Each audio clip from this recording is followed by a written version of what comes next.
Hare Krishna. Thank you for joining. Welcome to our session on inspiring women from Srimad-bhagavatam. We are continuing with Queen Kunti's prayers. We'll be focusing on verses 41 and 42 today. So last we left off at verse 27. So we'll just talk a little bit about the verses in between 27 and 41. So Queen Kunti continues with her prayers, and in verses 28-29 she talks about the quality of Lord Krishna, that he is impartial to his devotees. Not to his devotees, he is impartial to everyone. So Queen Kunti prays, in distributing your mercy, you are equal to everyone. The dissensions between human beings are due to social intercourse. I'm reading from text 28. And then in 29, Queen Kunti continues. I'm reading bits of the verse, not the complete one. You have no specific object of favor, nor do you have any object of envy. People only imagine that you are partial. So sometimes this question may come up, but obviously Lord Krishna seems to be more in favor of his devotees. So is that not partiality?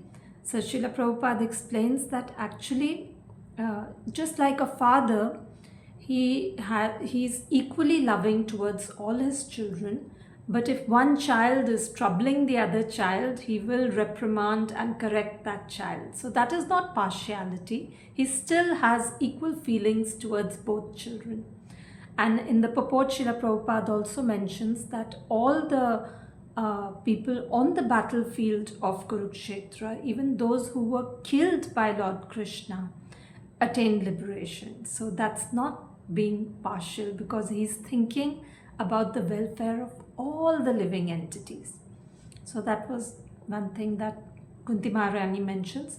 And then she goes on glorifying the Supreme Lord, and she talks about his wonderful, the fact that he is so inconceivable, how he takes birth amongst various animals, men, sages and aquatics. And then in text 31, she remembers the wonderful Damodar pastime. And she mentions that it is actually bewildering for her. Which part? That she says that when Yashoda Mata took up a rope to bind Lord Krishna, his eyes filled up with tears, and the mascara, the kajal in his eyes started to blacken his face. So he was actually afraid. And this was bewildering to her, because she said, you were afraid, though fear personified is afraid of you. So Queen Kunti understands that Krishna is the Supreme Personality of Godhead. And she knows that he is always cognizant of this fact. But when he is amongst his devotees, he gets so involved in the relationship that he has with the devotees that he forgets he's the Supreme Lord. So this is also correct, that he can never lose the fact that he is the Supreme Lord. It's not that he forgets as such, but he gets so involved in the rasa between his devotees that it appears that he is just, he's actually afraid, which he is. So this was bewildering for Queen Kunti. And then she goes on to mention that the various reasons that sages say he takes birth, which is that he appears in the material world. Of course, the Lord doesn't actually take birth, but he appears to do so to reciprocate with his devotees, such as King Yadu. And then it's mentioned in verse 33 that you came because Vasudeva and Devaki prayed for you. And then Queen Kunti says that because Lord Brahma wanted to reciprocate with you, he prayed, and therefore you came. And then she goes on to say that she is actually upset that he is leaving them.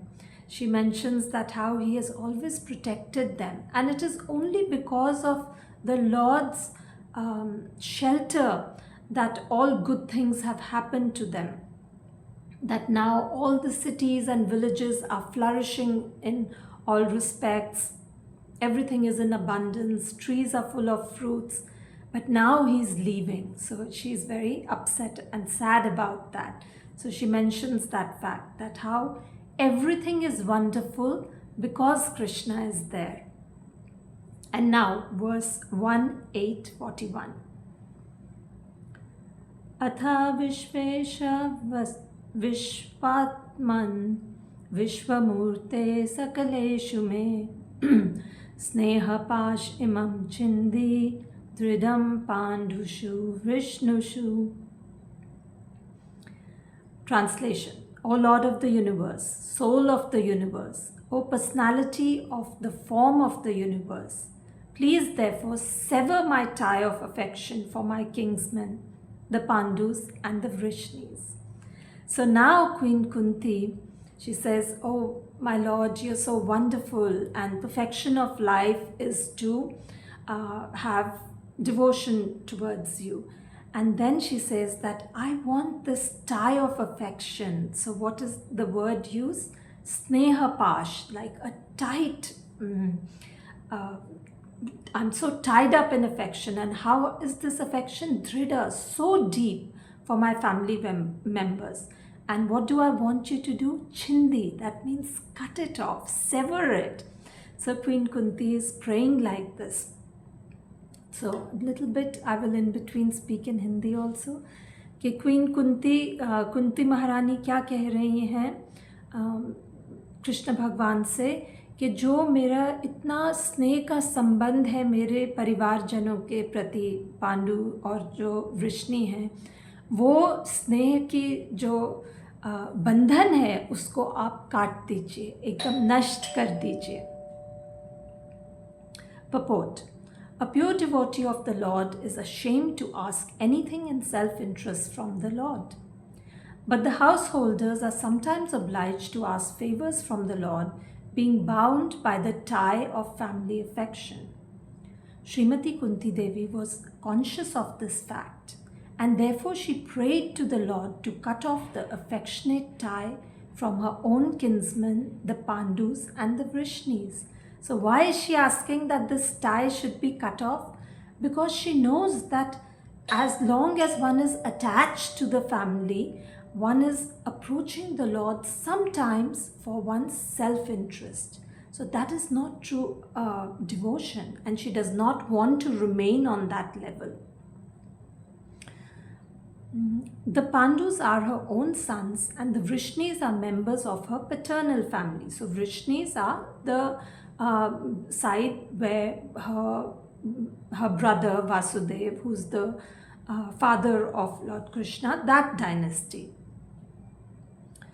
Both the families required the Lord's help because both were dependent devotees of the Lord. Srimati Kunti Devi wished Sri Krishna to remain with her sons the Pandus, but by his doing so, her paternal house would be bereft of the benefit. So she's kind of torn between these two families. She wants Lord Krishna to remain with them, but at the same time she wants him to also be in Dwarka, so she is in this confusion. All these partialities troubled the mind of Kunti, and therefore she desired to cut off the affectionate tie. So this is the reason that Queen Kunti prays like this, that actually I want to cut off this, because this confusion is not letting me be fixed in my devotion towards you. I'm not peaceful in my mind. Of course, we know that Queen Kunti is a pure devotee. She is not actually feeling this, but she is saying these things to help us householders who are actually attached to understand how this can be a hindrance to one's devotion. So we see this, we also see this in Bhagavatam later, when there's the pastime of Lord Shiva and Sati. So Lord Shiva was the the son-in-law of Daksha, and Sati was Daksha's daughter. And once Daksha very strongly insulted Lord Shiva in an assembly of people. He was the head of the Prajapatis, so he was very proud. But he insulted Lord Shiva, and then there was a lot of chaos in that assembly, and there was cursing and counter cursing, and Lord Shiva left. And in this way, there was quite a lot of unpleasantness between Lord Shiva and his father-in-law Daksha. So after some time, Daksha had a huge yagya organized, and Sati noticed that a lot of demigods, their wives, her relatives, they were all flying in airplanes going towards that ceremony. So she's also tempted to go, and Srila Prabhupada explains that this is natural for a lady, that when there's such a festival in her father's house, in her relative's house, she also wants to dress up and go. And Sati actually mentioned this to Lord Shiva, that yes, I also feel like going. But Lord Shiva said that I don't think that's a good idea, because he's not very favorable towards me, and that's the reason we are not invited. He's not invited you or me. And if you go, despite thinking, because Sati is also an expert, she gives arguments that for one's own family, one doesn't need an invitation. But he says, if you go, something will happen and some words may be spoken which will hurt your heart. So he suggests that she shouldn't go. And then it is explained in Bhagavatam how Sati is actually perplexed. It is said she's pacing up and down like a swing because she doesn't want to disobey her husband. At the same time, she's really attached to the idea of going to her father's house when her sisters and other relatives are there and there's a big festival. So in this way, we see that there is this, even for such elevated personalities, sometimes because of family attachment, this kind of confusion arises. So therefore, Queen Kunti is saying that I want all these ties to be cut off. I don't want this kind of attachment towards my family. And in Bhagavatam, in many places, this topic is discussed about how attachment towards one's family or society can be a deterrent towards devotional life. Yeah. So Lord Rishabdev, in his teachings to his sons, there's a very beautiful verse, 558. Pumsam striya mithuni bhavametam tayor mitho hridaya granthim ahur ato griha kshetre sutapta vitter janasya moha yam aham mameti. So it is explained that Pumsam striya mithuni bhavametam, that the principle of attraction between male and female, that causes hridaya granthim, a hard knot of affection in the heart. And because of that, one expands into griha kshetra. That means you are attached to your body, home, property, children, relatives, and wealth. And then what happens because of all this? Janasya moha yam aham mameti.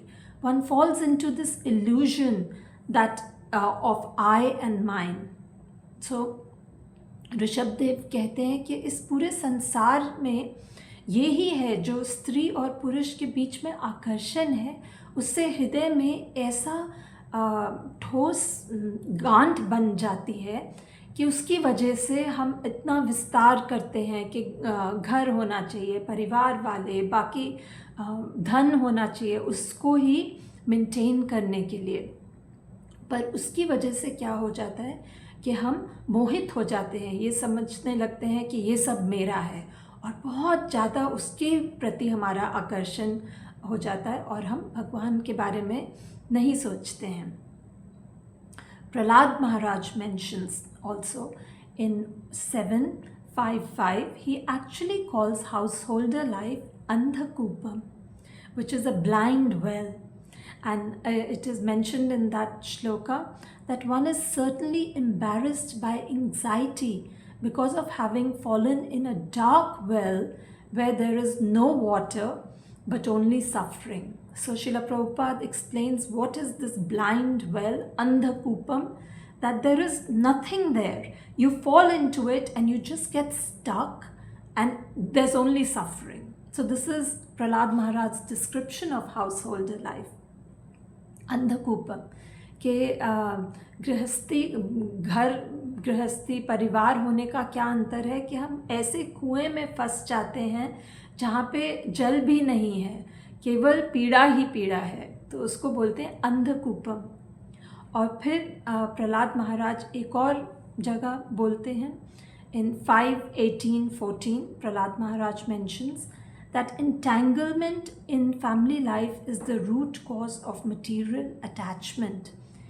Indefatigable desires, moroseness, anger, despair, fear, and the desire for false prestige, all of which result in repetition of birth and death. तो 5:18-14 में प्रहलाद महाराज बोलते हैं कि ये जब हम परिवार में फंस जाते हैं, इसी की वजह से हम मायूस हो जाते हैं, कभी गुस्सा आता है, कभी भय होता है, और हम चाहते हैं कि सब हमारी प्रशंसा करें. और इसका परिणाम क्या होता है? Repeated birth and death. बार बार हम इसी जगत में फंसे रहते हैं, जन्म लेते हैं, मृत्यु होती है, जन्म मृत्यु के चक्कर में फंसे रहते हैं. तो so in various places it is mentioned how attachment to family life can be a big obstacle in our devotional life. So therefore Queen Kunti is praying like this. And what does she say in the next verse? Okay, so she doesn't want family life, but what does she want? She expresses 1:8-42.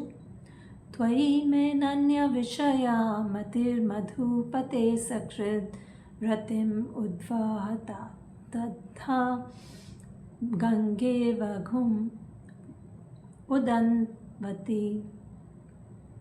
O Lord of Madhu, as the Ganges forever flows to the sea without hindrance, let my attraction be constantly drawn unto you without being diverted to anyone else. तो अब कुंती महारानी कह रही हैं कि जिस प्रकार निरंतर गंगा देवी समुद्र में मिलने की आशा रखती हैं, उसी तरह से मैं चाहती हूँ कि मेरा आकर्षण केवल आपके प्रति हो. So Queen Kunti wants that without hindrance, without any interruption, just like the Ganges flows to the ocean, similarly her attraction should be single-pointedly towards Lord Krishna. के और किसी के प्रति वो आकर्षण नहीं चाहती, इसीलिए वो चाहती हैं कि परिवार वालों के प्रति उनका ध्यान ना बटे, केवल कृष्ण भगवान की तरफ. So in the purport, Srila Prabhupada explains, to cut off tie of all other affections does not mean complete negation of the finer elements like affection for someone else. This is not possible. तो कई बारी लोग सोचते हैं कि अगर हम इस जगत से मुक्त होना चाहते हैं तो हमें बिल्कुल ही शांत होना चाहिए, कोई भी इमोशन नहीं होना चाहिए. That people think that if we want to get out of attachment to the material world, then we should be neutral, no emotions. But that is not possible. That's what Srila Prabhupada is explaining. Only the objective has to be changed. Desire cannot be negated, but in devotional service, the desire is changed only for the service of the Lord in place of desire for sense gratification. The so-called affection for family, society, country, etc. consists of different phases of sense gratification. When this desire is changed for the satisfaction of the Lord, it is called devotional service. So that's why Queen Kunti is praying that she wants her affection to be transferred to the Lord. It is not possible to be without any emotion or feeling, but it can be the object of your affection or attention should be changed from our family to the Supreme Lord.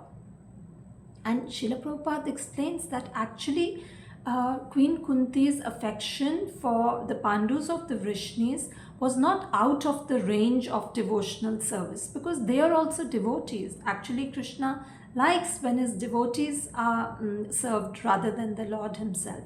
But here Queen Kunti is talking about the relationship that she has towards them on the basis of family. When she's considering that they are my family members, she doesn't want that.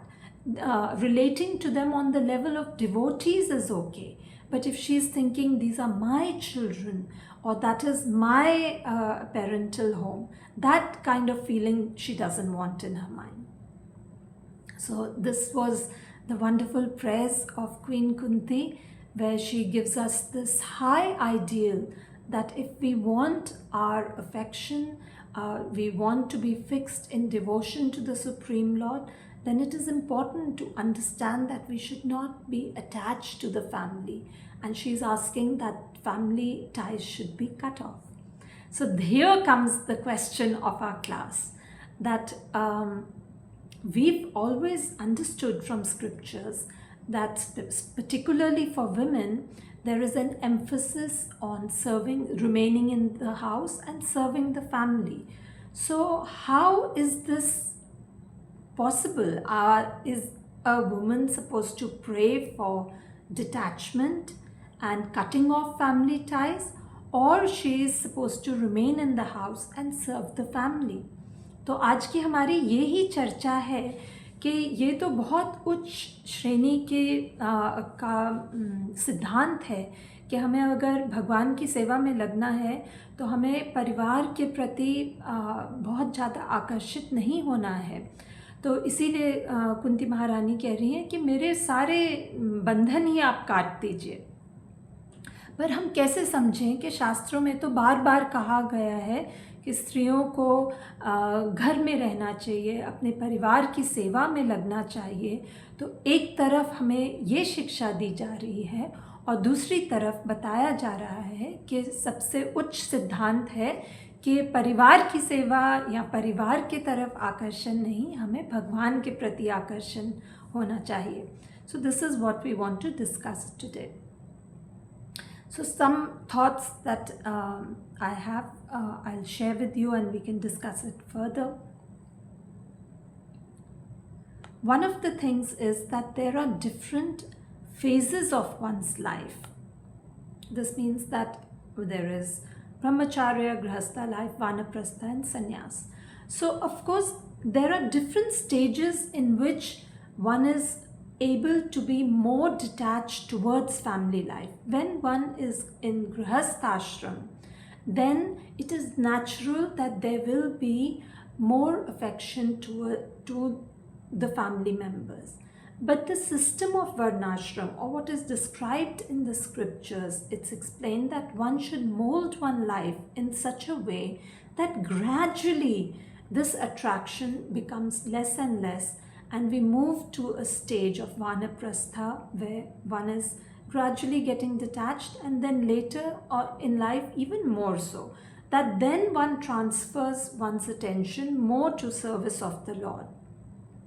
That when one is in grihastha life, obviously even Queen Kunti, she is at the stage where her children are of course grown up, she's fulfilled all her responsibilities very nicely, and it is appropriate at this point if she makes a statement like this. But naturally a young mother who has her child, and if she tries to develop detachment towards the child, that means if the child is crying and you're indifferent towards that child's pain, that will of course not be appropriate. So there are phases in one's life where one is expected to engage with the family more. तो पहली बात तो ये है कि हमारे जीवन में अलग अलग स्तर होते हैं। जब हम गृहस्थ आश्रम में हैं तो स्वाभाविक है कि हम अपने परिवार जनों के प्रति हमारा ज़्यादा उठना बैठना और संबंध होगा।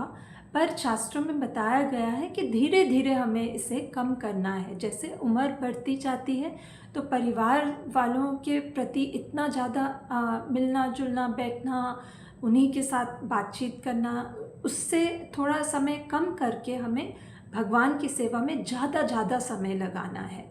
इस प्रकार के जैसे हमारी उम्र बढ़ती जाए फिर हम ज़्यादा भगवान की सेवा के प्रति ध्यान दें। और ये स्वाभाविक है क्योंकि पहले बच्चे छोटे होते हैं, उस समय जब परिवार वालों को ज़्यादा आपकी आवश्यकता है तब तो आपका यही कर्तव्य है कि आप उनको समय दें, अटेंशन दें, उसमें कुछ बुराई नहीं है। पर धीरे धीरे हमें ये कम करना है। So this is one thing. The other thing is that these extreme statements of householder life being like a blind well, or there are also statements that family members are like jackals and animals who suck your blood. So these things are not for a pious or a devotional family life. This is really for people who are very much involved in only their own sense pleasure. So that kind of family life, that's the one which is described in the more extreme ways. So we understand from Srila Prabhupada that what ideal family life should be, that is not the one which would be termed as blind well or a person who's only suffering. And for such a family life, it is not required that you be completely detached from your family members. So this is explained in Bhagavad Gita chapter 13, purport to the verses 8 and 12, and read an excerpt from it. As for detachment from children, wife and home, it is not meant that one should have no feeling for these. They are natural objects of affection. But when they are not favorable to spiritual progress, then one should not be attached to them.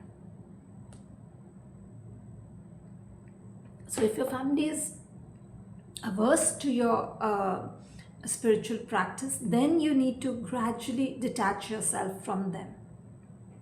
The best process for making the home pleasant is Krishna consciousness. And then Srila Prabhupada explains that there are 4 important things. That we should chant together as a family, we should offer prasadam to Lord Krishna and offer bhoga and accept prasadam, we should read scriptures together and we should chant together. Or together or separately, but these activities should be going on in the family. So a family life molded in such a way that is not detrimental to one's devotional life. So Prabhupada mentions if one can mold his family life in this way to develop Krishna consciousness, following these 4 principles, then there is no need to change from family life to renounced life. So तो एक और इस विषय में बात है कि श्रील प्रभुपाद बताते हैं कि अगर हमारा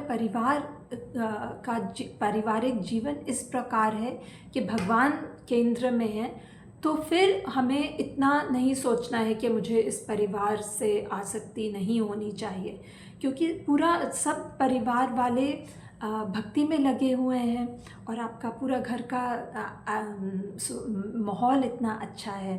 और श्रील प्रभुपाद कहते हैं कि 4 चीज़ें आवश्यक हैं कि परिवार वाले भगवान का नाम जपें, भगवान को भोग लगाएं, शास्त्रों का अध्ययन करें और डीटी वर्शिप, भगवान की अर्चना करें। तो अगर ये 4 नियम पालन हो रहे हैं परिवार में, तो ऐसे परिवार में आपको प्रयास नहीं करना है कि मैं इस परिवार में के जो स्नेह के बंधन में मैं हूँ, स्नेह पाश, उसको मैं तोड़ दूँ, काट दूँ, क्योंकि आप इस ऐसे परिवार में रह के आप अच्छे से भक्ति का पालन कर सकते हैं।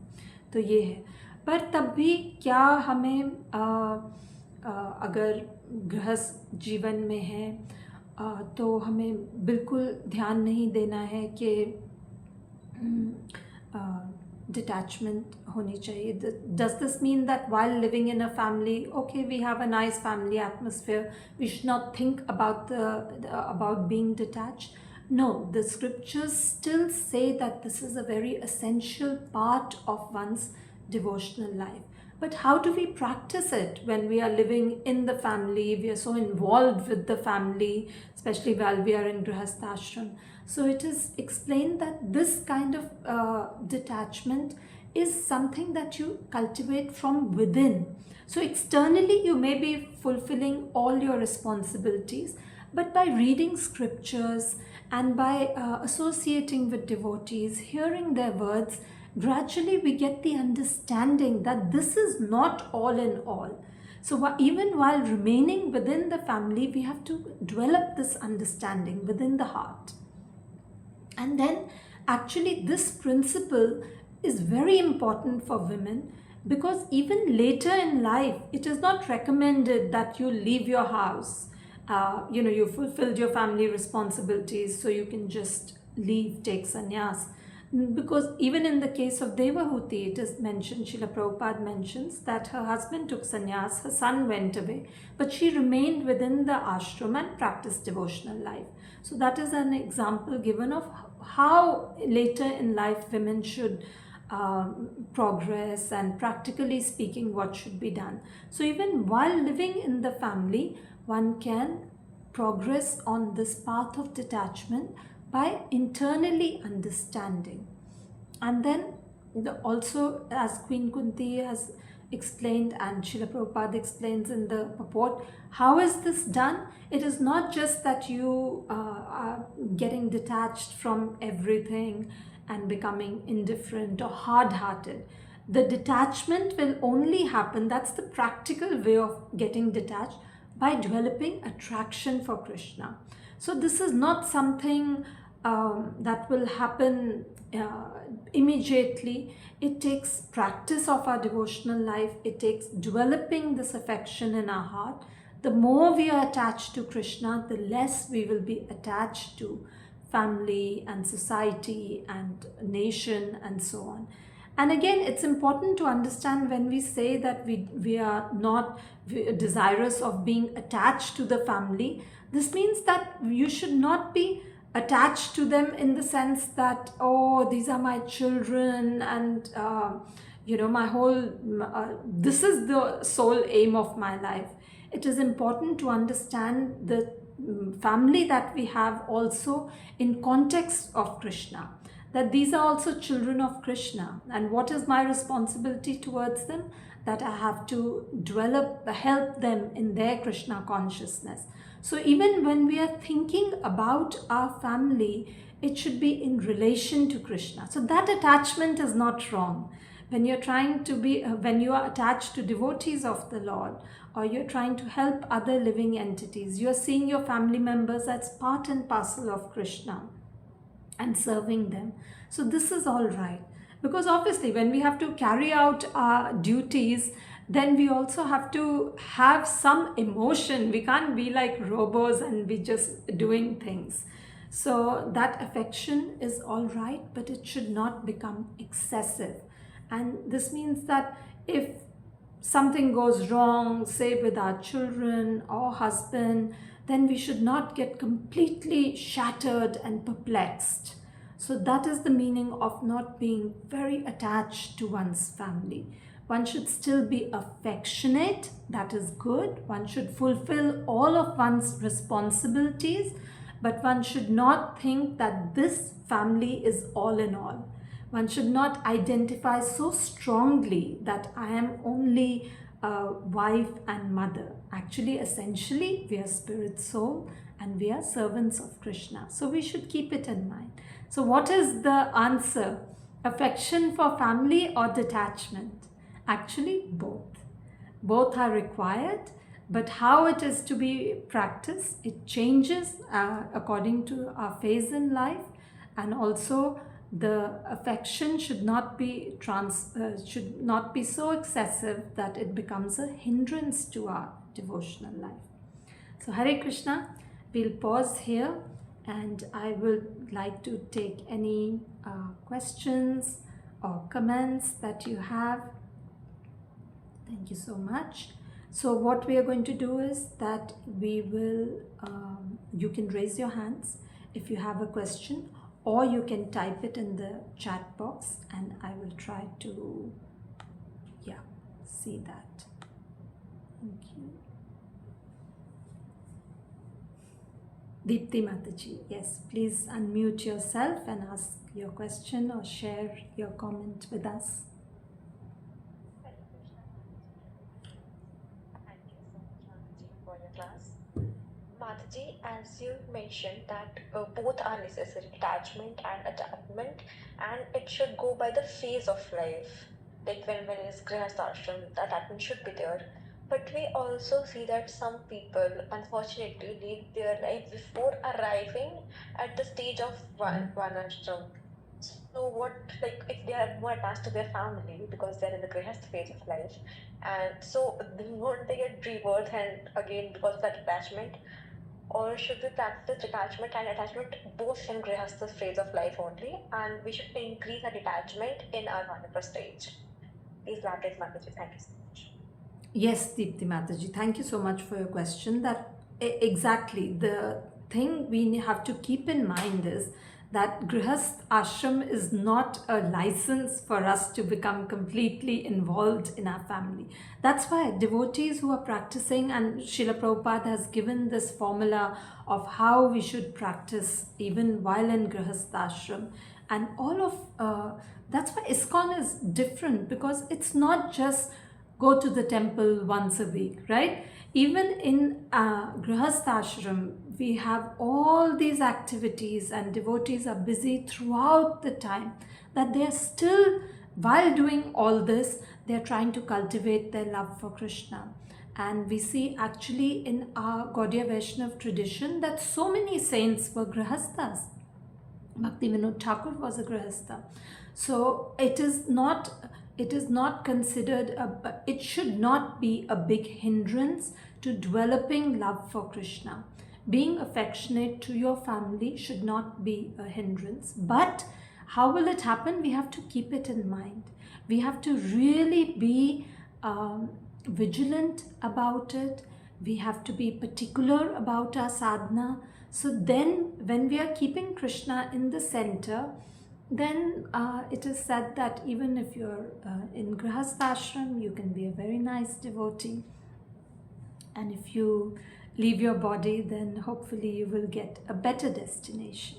So even if devotees have not perfected their life, they will get an opportunity to continue from where they left off. So there is nothing to be distressed about. But yes, you make a very good point that Grihastha Ashram does not mean that we consider that, oh, there's no option, I have to fulfill my duties towards my family, so I should be involved in that. So this is for both men and women.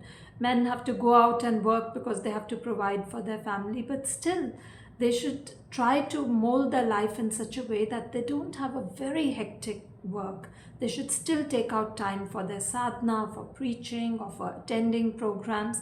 And similarly for Matajis, that they have so many responsibilities at home, but alongside they should not miss their chanting, reading little bit, hearing lectures, and doing kirtan with the family, or teaching the children about Krishna. So we should be very careful to mold our life in such a way. So detachment is, like we said, it will come automatically. It is not something that we endeavor for separately. We endeavor for the positive, which is attraction to Krishna. And then gradually you will notice yourself when you are progressing in Krishna consciousness, there are things which will not bother you as much. Like you may be very affectionate towards your parents, and if they say anything to you, it affects you very much. That's actually out of affection for them. But as your affection for Krishna develops, then it is not that your love or respect for your family is reducing, but that attachment, which is actually which can sometimes be toxic, that reduces automatically. So that's the positive. And also sometimes things that would bother you about other family members, that will stop bothering you. So that's not attachment, that's actually aversion, like, mother-in-law, daughter-in-law problems. So if as a daughter-in-law you progress in devotional life, then these things will not bother you as much. So yeah, even while in grihastha life, we should cultivate these things by increasing our attachment for Krishna. Thank you, Mataji. Thank you so much, Mataji.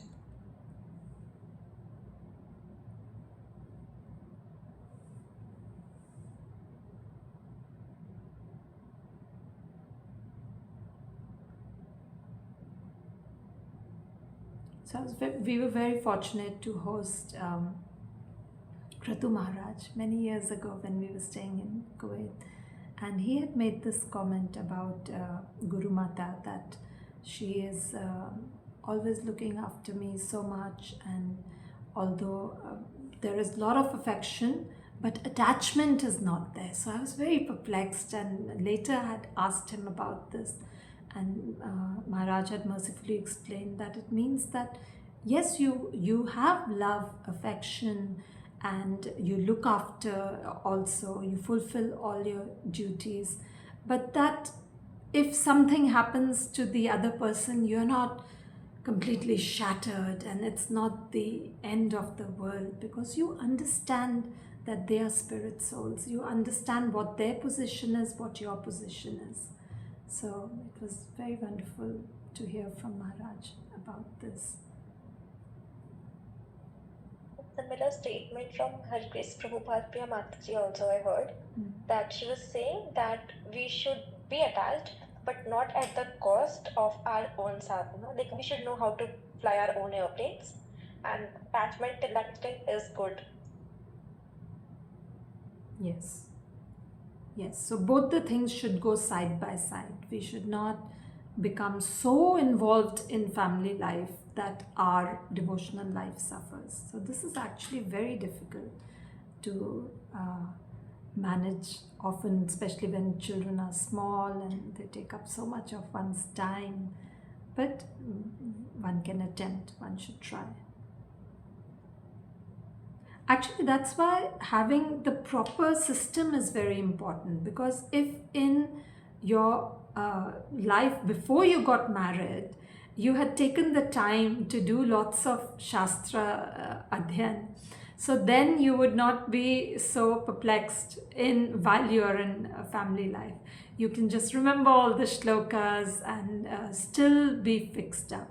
So therefore, the Varnashram system is very scientific and very beneficial for one's devotional life. So if we pick up the important elements of these Shastras and try to implement it in our life, that will be very helpful. And that's why Srila Prabhupada often calls it the scientific system of having society, of how societies should be.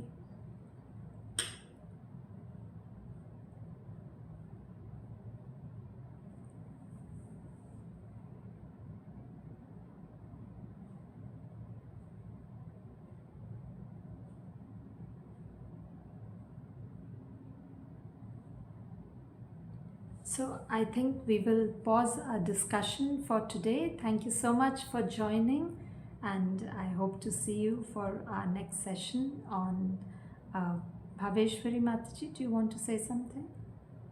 Your mic went on. Okay. So we'll pause, we'll conclude our session for today. Hare Krishna. Thank you. Vancha kalpatarubhyascha kripa sindhubhyaiva cha patitanam pavanebhyo vaishnavebhyo namo namah. Hare Krishna. Thank you.